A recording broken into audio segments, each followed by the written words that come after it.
You're joining me on day 15 of my cycle around northern Spain.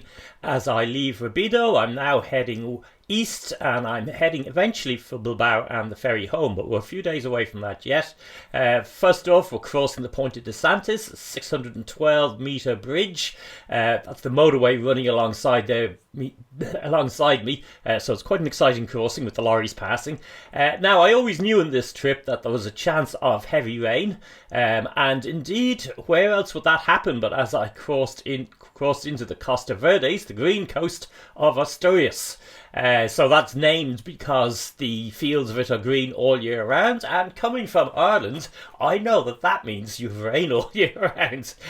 So inevitably today was the day that rain finally arrived. Now that meant I cut off some of my more ambitious plans on this trip. I had intended to visit a couple more places, and instead, at least while the rain was lashing down, I decided I would just take the direct route instead and not do those diversions. As you can probably tell from the video, the rain was absolutely pelting down, so this lasted for about 2 hours, maybe 2.5 hours, and meant that there's not that much to see of the first part of the day, which also in any case was mostly along relatively busier roads, certainly the initial part where you're coming across that bridge. Finally getting to shoot one of the videos that I know was very popular with my viewers last year, which is the hiding in a bush shelter when it's raining. Not as good as the Highland ones, these aren't fully enclosed, but they're allowing me to check my route. I've just crossed into Asturias along a very dodgy high bridge in a fair amount of wind and rain, but not terribly pleasant as you might imagine. And I'm 80 kilometers, and I'm praying it doesn't keep up this drizzle all day. It's very Atlantic weather, you know, that kind of rain that's quite light but also quite penetrating. But wish me luck. The weather in Asturias was unfortunate, particularly given my interest in prehistory, because while I'm interested in the Neolithic in Ireland, when you're in Asturias, the history of human type animals, humans, goes right back in fact to Homo erectus and then the Neanderthals, and there's some very impressive lower Paleolithic era cave paintings among other things. So that's a whole lot of things that I don't have access to at home. Now unfortunately my advanced planning was very weak for this section of the trip, so I just completely failed to book places where I could have seen these, and I'll be doing some cursing about that in a day or two, but that's the way life works out sometimes. So this day in particular was just a lot of wet, cold cycling on roads that were initially quite busy, but then I was coming off those into some more reasonable ones. Now some of this route is in fact yet another Camino route. I suspect probably the Camino del Norte. So again, I was starting to hit those packs of walkers while they were wet too.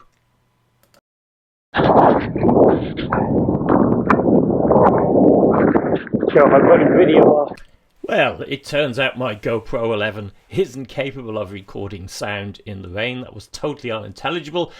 Basically, I'm saying that I don't know how long my waterproofs will keep the water out in this. They're only good for a couple of hours, and it's really, really tough cycling. But I thought I would spare you the very garbled sound that's coming out of that. I actually put a bit of effort into trying to recover it in post, applying all sorts of Final Cut Pro filters and things, but it turns out it's completely unsalvageable.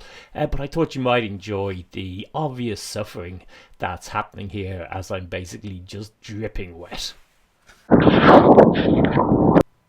Asturias is yet another one of those places I'm definitely going to have to go back to, even apart from the weather kind of wrecking this particular day. I didn't go to much of the coast. I'm going to be going into the mountains. No regrets there. Wait till you see what the mountains look like, and that's going to be tomorrow, is when I cycle into those. But there's a lot of stuff on the coast as well. There's an awful lot of old history. There's a lot of Bronze Age stuff, megaliths, all that sort of thing. And then in the Iron Age, Asturias comes under the cultural influence of the Celts, so a bit like Ireland. Was it Celts moving there or just Celtic culture influencing the place? and they populated the Castros. So these are the hill forts that I consistently failed to visit on this trip. I had a couple of ones I definitely intended to go to. Things went wrong and I didn't get to them. Yesterday, as we saw, I was within 50 meters of one and didn't know it was there. But anyway, a long list of things that I'm definitely going to have to return to, and hopefully not that far away in the future. Although next year I think I'm going to be heading towards France. The Celtic Asturians were then, of course, conquered by the Romans. That's when it first comes into recorded history or written history. They were never fully conquered. I mean, the territory is very, very difficult. If you look at a topographical map, basically the inland area is all these high mountain ridges running parallel with the coast and with a limited number of passes. And that also was true later on for when the Moors arrived in Spain. They never conquered Asturias either. The coastal strip in particular remained independent and never became part of the Islamic Republic. And in fact, it ended up as a refuge for Christian nobles, which is where the kingdom of Asturias first came from in about the 10th century with the kingdom of Leon. Some more moaning here. In this case, I'm saying that my waterproofs are starting to leak after an hour and a half, and what the weather must be like in the mountains. Surely it's even worse. But yeah, I'm suffering.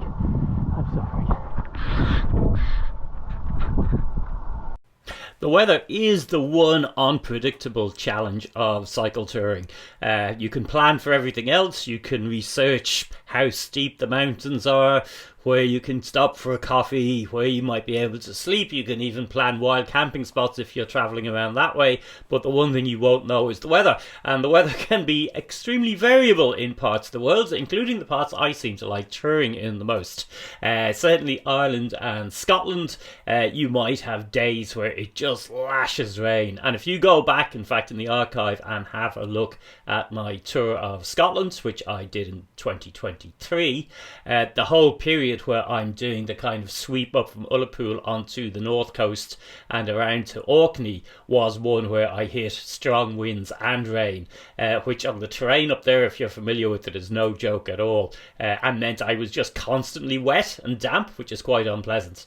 My fear with Spain, though, in fact, wasn't so much the rain. I knew that was possible, and indeed this was the one day where it was prolonged enough to actually be unpleasant and annoying, but was almost the opposite, which was a heat wave, because I really don't function well once I get up to, I don't know, about 28 degrees, I would say. My brain just starts to shut down, and I recently experienced that in Sicily, not cycling, but I was over there a few days when it was at 30 degrees, and I just make all sorts of basic errors. I lose things. That also happened to me in Scotland. That same trip, the first few days in Scotland, where actually they had a bit of a heat wave when I was on the islands, and I ended up losing things and just getting distracted. So of the two, if I had to choose between rain and kind of heat wave type sunshine, I would probably go for the rain, but it's much nicer to have the days where it's sunny but it's cool and calm. A lot of this day was spent looking for places I could shelter out of the rain for a few minutes, including that church back there. I did 2 church stops and a couple of bus stops, and that's not just to dry off, because the big problem with trying to navigate is when it rains like this, if you're navigating by phone, the phone touchscreen gets wet and your fingers get wet, and you know that fingers in the bath where they kind of start to go crinkly. When you're like that, you actually can't control the phone screen at all. So it's not just that it's an inconvenience, it actually becomes very, very tricky to actually just navigate, to use the phone to switch things around. Now, fortunately on this trip I was aware of that, and my solution to that problem, and it works pretty well actually, is I wear a single earbud in my ear, and I have turn-by-turn directions turned on. So that I'm using Cycle Travel for this. I recommend Cycle Travel a good bit. It's how I basically got my route together for this, and it's also where the screenshots that I have maps, it's where I take them from. But if you give them the price of, well, not even a cup of coffee a month, I think it's about $2.20 a month, they'll turn on turn-by-turn directions, and that means you can just kind of plot where you're going and follow those instructions, and you don't have to deal with the rain. Stopped for lunch here. This was, I think, only $3.50, and then it was back on the road. And The rain's beginning to die down a little bit, but as it turns out, I've still got quite a bit of it to go before it actually stops. My lunch stop at Navia here is a prosperous little town. It has a traditional fishing industry going back quite a bit, and it's only one of the main population centres along this coast. But if you follow that estuary down, there's also what used to be a whaling village at the edge of the coast, because a lot of this coastline, and really kind of the northern Spanish coast in general, both fishing and also whaling were major industries for a very, very long period of time. So in the Asturian bit, because of the mountains and the actual coastline is quite high, the couple of small towns I go to are all cut quite deeply down into estuaries. So you've got a descent down into them and then a climb back up on the other side, as we're doing here, including this road, which was particularly steep coming out before heading back into more rural areas. I suspect the coastline itself, for that reason, might be hard enough to cycle, i.e. if you wanted to stay very close to it, because it's similar to an extent to, say, the Donegal coast in Ireland, where that sort of relatively mountainous landscape means that if you're anywhere near the coast at all, you're just constantly going up and down steep hills. Every time a river's flowing into the sea, basically, you're having to do one of those ascents or descents, which was a bit like what was going on here today.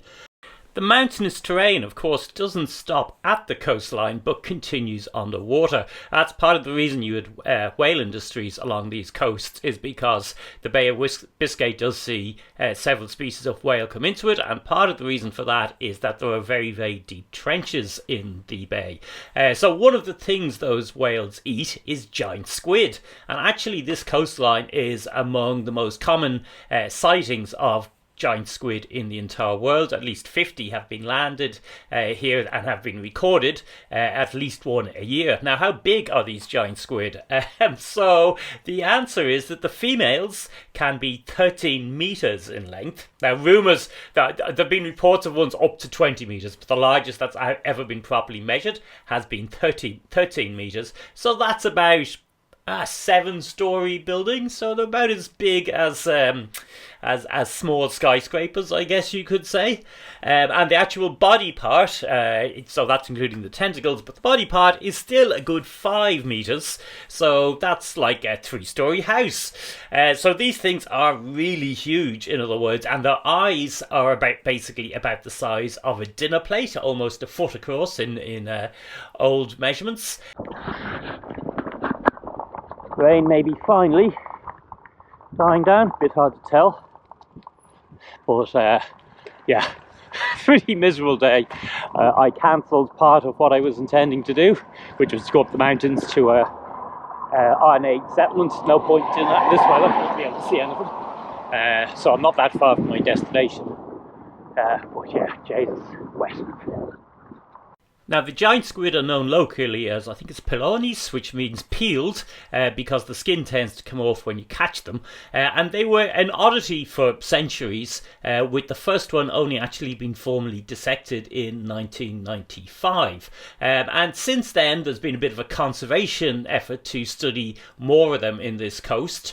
And that's where I think a lot of the ones that, of those 50, 22 of those have been studied in that way. And the town we're now approaching of Luarca was where a museum was set up in, I think, about 2009, so that people could go and see the specimens. They'd come up with all sorts of novel ways of preserving them, including emptying out most of the gooey insides and replacing them with fishing nets.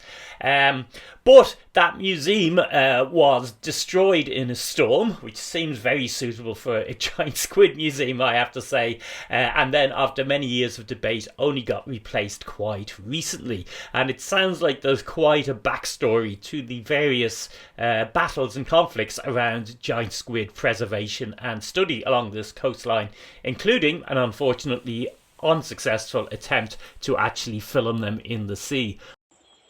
Rain appears to have ended for the day, hopefully, and also had the decency to do so as I was about 10 kilometres from my final destination, which means that as I cycle the last bit, all my wet stuff should hopefully dry out and will all be dry and ready for tomorrow. Tomorrow's going to be a big day. I'm off to the mountains again. This was also where things had dried out enough that I could take my phone out of my pocket and start snapping photos more. So you'll see a few more at this final part of the journey than you were seeing in the early parts. There's some fantastic barns in particular that I kept passing. So when I'm taking these photographs, what I do is I post them to my Instagram account pretty much instantly as stories. So you might want to give that a follow. It's called eBike Touring Life, so that when I'm on my future adventures, you'll be able to see what I'm doing immediately from the side of the road. I post short bits of video, and also in the evenings I tend to post my best photos of that day and text about the journey I'm actually taking. These YouTube videos, they take a lot of work to put together, which means they will not appear for months after I've actually completed a trip. So by the time you're looking at this, perhaps I'll be off on a more exciting one. Not a more exciting one, a different one somewhere else. I always struggle with going back to places as opposed to going new places, because everywhere I've gone I want to go back to, but everywhere I've gone has also been amazing in a different way from the previous places I've been. So how do you balance all those out? So I'm on my final run now to my hotel for the night, which is a little bit outside this town of Luarca that we've just come through. The giant squid museum was there somewhere, but I didn't stop to have a look at it. I'll post a copy, or a link rather, to my route map into the description of this video.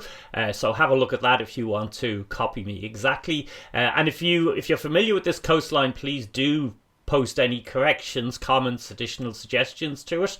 And on that basis, I always tell people that they should read the comments, because often there will be useful information in there. If you've made it this far, please do give the video a thumbs up, give it a like. That'll help the algorithm get it out to new people. And if you've enjoyed this one, check out the archive. There's almost 200 videos altogether, 2/3 of them these sort of day-by-day diaries, and then about 1/3 of them on the techniques and mechanics of e-bikes and wild camping and all the associated things you need to do for these trips.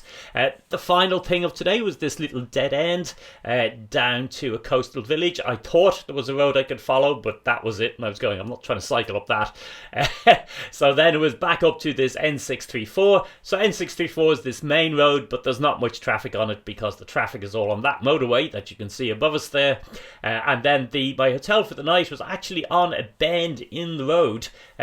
Not quite in the middle of nowhere, but quite isolated in itself. And tomorrow I was going to be heading south into the mountains, which was going to be a big day. And I was obviously concerned about the weather, but the hotel was great, had a nice restaurant in it, had my first Asturian cider. They had a shed to park the bike in, which was handy. And then one of those cheap menu aldeos, which I don't have an exact record for, but I think was about €13, including more wine.